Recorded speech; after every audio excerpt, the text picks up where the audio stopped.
एक logic question पढ़ा रहे हैं। कसम से अम्मा कसम तनी देख लिया ने जुआ जुड़ा जा हमरो, ठीक बा।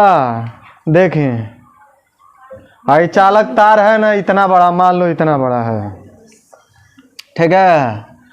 इसको इसका मान लीजिए प्रतिरोध आर है, चाहे कुछ है। प्रतिरोध मतलब धारा को रोकने वाला, पढ़ा है ना प्रतिरोध। तो जो धारा को रोकता है उसी को हम प्रतिरोध कहते हैं। उसकी डिफिनीशन भी बताया जाता है, V/I बराबर आर होता है, डिफिनीशन भी बताया। तो ये मान लीजिए इतना बड़ा तार है, आम घींच कर इसको इतना बड़ा कर दिए, दुगुना। कितना बड़ा था? इतना बड़ा। घींच के हम दुगुना कर दें, 3 गुना कर दें, 4 गुना कर दें, तब इसका प्रतिरोध कितना होगा, यही हमें निकालना है। क्योंकि लंबाई बढ़ती है तो प्रतिरोध बढ़ती है। प्रतिरोध मतलब धारा के मार्ग में रोकने वाला बढ़ता है। जैसे एक चीज़ें बताए थे, पंपिंग सेट हम लोग चलाते हैं, खेतों की सिंचाई करते हैं तो पाइप लगाते हैं। जितना ही पाइप हम जोड़ते जाते हैं, आगे जाते जाते पानी क्या होता है, एकदम धीमा गिरता है, कम होता है, मगर आगे लगता है कितना ज़्यादा पानी जा रहा है, पाइप एकदम टाइट हो जाता है। सेम वही काम हमारा विद्युत में भी होता है, सेम वही फिनोमेना होती है, ठीक है। तो यही एक क्वेश्चन कहता है कि यदि एक यल लंबाई की चालक तार है, यल लंबाई छोड़ दीजिए 1 मीटर है या 2 मीटर है, उसको दुगुना कर देते हैं तब उसका प्रतिरोध क्या होगा। तो दुगुना करेंगे 4 गुना हो जाएगा, 3 गुना करेंगे तो 9 गुना हो जाएगा। अब देखिए एक चालक तार लेते हैं, ठीक है, जिसकी लंबाई L1 है, ठीक है, क्षेत्रफल A1 है। अब उसको खींचते हैं, तो खींचेंगे तो शोलिए उसकी लंबाई में वृद्धि होंगी। कितना वृद्धि होंगी? शोलिए बढ़ेंगी। तो कितना बढ़ेंगी? मान लीजिए 2 गुना बढ़ी, 3 गुना बढ़ी, कितनी बढ़ी? मान लेते हैं हम लंबाई हमारा इसका क्या हो, वह है L2, ठीक है। और इसका क्षेत्रफल देखते हैं तो उसके लिए हम लिखते हैं A2, क्योंकि पहले का A1 है तो दूसरे का A2 लिखेंगे। लंबाई L1 है तो L2 है।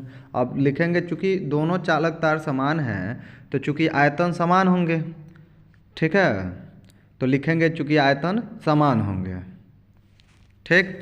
चूँकि पहले को ही तो खींच के दूसरे को बनाए हैं, तो पहले को खींचकर दूसरे को बनाए हैं तो आयतन समान है। तो आयतन बराबर हम जानते हैं लंबाई गुणे चौड़ाई गुणे ऊंचाई होता है। तो लंबाई चौड़ाई मिलाकर हमारा क्षेत्रफल हो गया, और एक लंबाई रह जाता है तो क्षेत्रफल गुणे लंबाई लिखते हैं, आयतन हो जाता है। अब दूसरे के लिए क्या लिखेंगे, A2 × L2, क्षेत्रफल गुणे लंबाई सेम होगा, तो दोनों आपस में क्या होंगे, बराबर होंगे।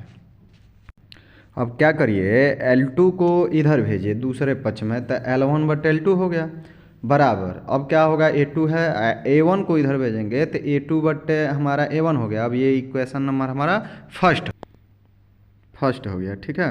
अब देखिए हम जानते हैं विशिष्ट प्रतिरोध रो बराबर RA/L होता है, तो R बराबर क्या होगा, तो रो L/A होता है, ठीक है। लिखेंगे अतः प्रतिरोध हमारा क्या हो जाएगा, तो होगा R बराबर कितना होगा, तो रो L/A होगा, ठीक है। अब पहले के लिए लिखना है तो हम क्या लिखेंगे, R1। विशिष्ट प्रतिरोध सबका एकदम समान होता है, उसमें कोई अंतर नहीं आता है, चाहे किसी चालक ना भी मोटा लो पतला लो, उससे कोई मतलब नहीं। तो R1 बराबर रो एकदम नियत होगा, यह हमारा A1 हो जाएगा, ये हमारा क्या हो जाएगा, हाँ ये हमारा L1 हो जाएगा, ये हमारा A1 हो जाएगा, क्योंकि पहले तार का है। तो A1 L1 A1 हो जाएगा। इक्वेशन नंबर इसको मान लीजिए 2 हो गए। इसी प्रकार सिमिलरली, इंग्लिश में क्या कहते हैं, सिमिलरली, दूसरे तार का निकालिए तो लिखेंगे R2, ये क्या होगा, तो रो, और क्या लिखेंगे L2 बटे क्या लिखेंगे A2, क्योंकि सब 2 है। इसको इक्वेशन नंबर क्या मानिए, अब दोनों को डिवाइड कर दीजिए, इसमें इससे भाग दे दीजिए, तो लिखेंगे हम समीकरण 2 भागा मिला दीजिए।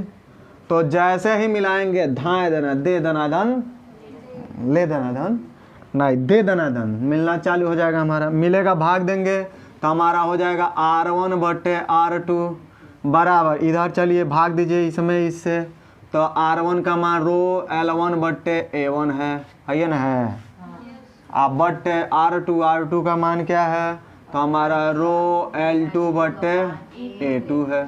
रो से रो कट गया, ये ऊपर चला जाएगा तो हमारा R1 बट्टे R2 बराबर L1 बट्टे A1 गुणे हाई ऊपर चला जाएगा तो A2 बट्टे हमारा क्या आ जाएगा L2। इसको इसके नीचे करिए, इसको इसके नीचे, तो R1 बट्टे R2 बराबर हमारा हो जाएगा L1 बट्टे L2 एक ब्रैकेट में गुणे कर देंगे A2 बट्टे A1 एक ब्रैकेट में। इसको इक्वेशन नंबर मानिए 3 तक गया था ना 4। अब ये बताइए A1 बट्टे A2 का मान कितना है, L1 बट्टे है ना समीकरण 1 में। तो लिखेंगे समीकरण किससे किससे, 1 व 4 से। कौन है भाई, 2 कह रही है। एक और क्या लिखेंगे 4 से, क्यों करेंगे, क्योंकि A2 बट्टे A1 मान निकाले हैं L1 बट्टे L2। ये वैल्यू क्या करना है, यहाँ पे ले चल कर रख देना है। तो जैसे रखेंगे तो तब क्या मिलेगा, तो R1 बट्टे R2 बराबर L1 बट्टे L2 गुणे हो जाएगा A2 बट्टे A1। इसका मान क्या है, तो L1 बट्टे L2 है। अब दोनों का मल्टीप्लाई कर दीजिए तो R1 बट्टे हमारा R2 बराबर L1 L1 L1 L2 L2 L2 ऐसे पूरे का क्या हो जाएगा होल स्क्वायर, क्योंकि A गुणे A स्क्वायर, B गुणे B स्क्वायर, ऐसे L1 गुणे L1 L1 स्क्वायर, L2 गुणे L2 L2 स्क्वायर। हम सामूहिक रूप से लिख लिए पूरे पर होल स्क्वायर। अब प्रश्न कहता क्या है ये समझना हमें।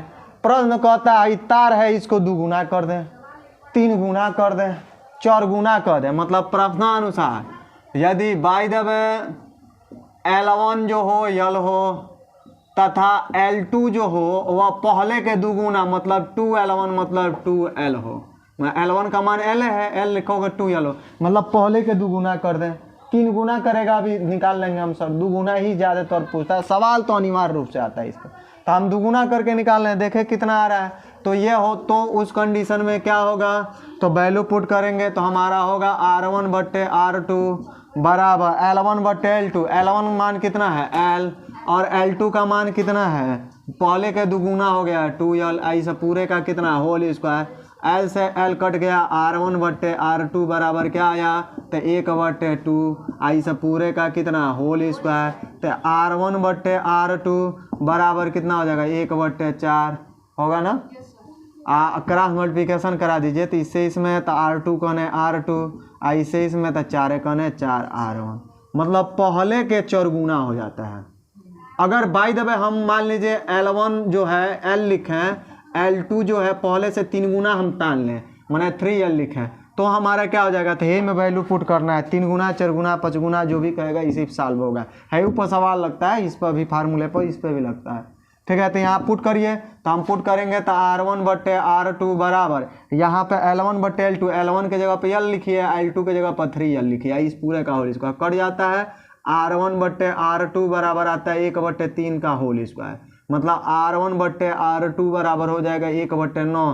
क्रॉस मल्टीप्लिकेशन कराएंगे तो R2 कने R2 ऐसे इसमें तो 9 R1, मतलब पहले के 9 गुना हो जाता है। देखो हम बेसिक चीज़ें हैं, ठीक है, एकदम बेसिक है, कुछ भी नहीं है। 4 गुना का है 16 गुना हो जाएगा, 5 गुना का है तो 25 गुना प्रतिरोध हो जाएगा। पहले से जैसे जैसे लंबाई बढ़ाएंगे प्रतिरोध उतना गुना होता जाएगा, ठीक है। ये बेसिक चीज़ें हैं, अनिवार्य रूप से पूछने वाली टॉपिक है, ठीक है।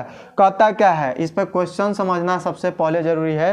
कहता है कि अगर यल लंबाई के एक चालक तार लिए और उसको खींच कर पहले के 2 गुना कर दें, माने यल लंबाई है उसको 2 गुना कर दें, 3 गुना कर दें, तब उसका नए वाले तार का प्रतिरोध कितना होगा। तो सॉल्व करेंगे यही मेथड से। कैसे, चूंकि आयतन तो समान है, उसी को खींच कर लंबा कर रहे हैं, तो आयतन समान होगा, तो आयतन बराबर होता है क्या, क्षेत्रफल गुणा लंबाई। तो पहले का ये निकालें, ये दूसरे का निकालें।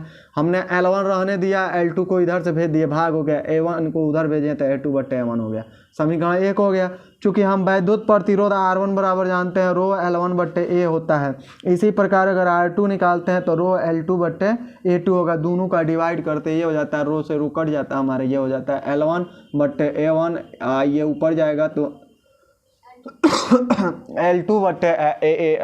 A2/L2 हो जाता है। इसको इसके नीचे करना है, इसको इसके नीचे, हो गया हमारा समीकरण 4।